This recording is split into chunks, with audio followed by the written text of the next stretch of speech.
मिथिला के लोग पाक कला में निपुण होते हैं। तीज त्योहारों पर तो प्रायः हर घर में तरह तरह के पकवान बनते हैं। आम दिनों का भोजन भी सुस्वादु होता है। रंगों से मिथिलांचल के लोगों का खास लगाव है। कला प्रेमी ऐसे कि अपनी चित्रकारी में प्राकृतिक रंगों का ही उपयोग प्राचीन काल से करते आ रहे हैं। सुगंध प्रेमी भी हैं मिथिलावासी।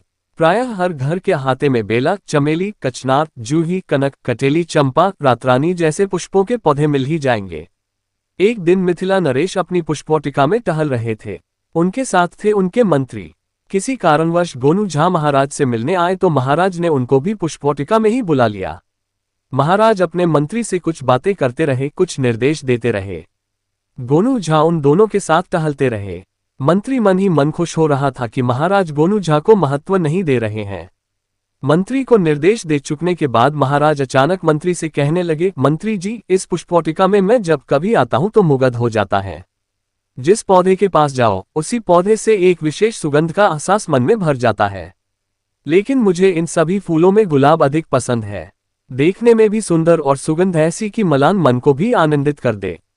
क्या ऐसा कोई उपाय है कि मैं जिस पौधे के पास जाऊं वहां से मुझे गुलाब की सुगंध ही मिले? मंत्री ने जब महाराज की बातें सुनी तो वह अवाक रह गया।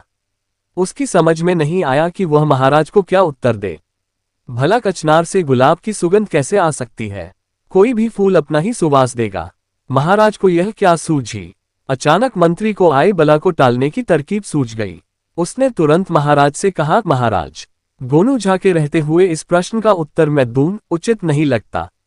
महाराज समझ गए कि मंत्री उन्हें कोई उपाय बताने की स्थिति में नहीं है, इसलिए वह बात टाल रहा है। वे मन ही मन मुस्कुराए और फिर गोनू झा की ओर देखा। गोनू झा ने एक पल भी गंवाए बिना कहा, महाराज, शाम ढल रही है, आपको ठंड लग सकती है। मैं तुरंत आपका दुशाला लेकर आता हूं। और महाराज की स्वीकृति के बिना ही मुड़े और महल की ओर चले गए। महाराज मंत्री के साथ पुष्पोटिका में टहलते रहे जैसे पहले टहल रहे थे। थोड़ी ही देर में गोनू झा मंद मंद मुस्कुराते हुए वहां आए। महाराज के पास रुके और सम्मानपूर्वक दुशाला उनके कंधों पर फैलाकर डाल दिया। महाराज ने दुशाले के एक छोर को खुद सीने से लपेटते हुए दूसरे छोर को अपने कंधे पर रख लिया। उस समय महाराज गुलाबों के बीच ही थे, गुलाब की सुगंध से सराबो। थोड़ी देर वहां टहलते रहे महाराज और उसके बाद दूसरे फूलों की ओर बढ़ते हुए उन्होंने गोनू झा से पूछा, पंडित जी, क्या कोई उपाय है कि मैं जिन फूलों के पास जाऊं उनसे गुलाब की सुगंध ही आए? गोनू झा मुस्कुराए और बोले, उत्तर मिल जाएगा महाराज। थोड़ी देर में ही वे लोग पुष्पोटिका के ऐसे छोर पर पहुंच गए जहां बेला, जूही, चमेली जैसे श्वेत पुष्पों की निराली छटा बिखरी हुई थी, मगर महाराज को वहां भी गुलाब की सुगंध मिल रही थी। भीनी भीनी सुगंध। महाराज ने मंत्री से पूछा, इन फूलों से कैसी सुगंध आ रही है? मंत्री ने कहा, बेला, जूही की मिली जुली सुगंध। महाराज ने गोनू झा से भी वही सवाल दोहराया। गोनू झा महाराज के पूछने का अर्थ समझ गए। उन्होंने कहा, महाराज, फूलों में तो वही सुगंध है जो नैसर्गिक रूप से उनमें विद्यमान है, लेकिन आप जहां कहीं भी जाएंगे वहां आपको गुलाब की भीनी सुगंध मिलेगी।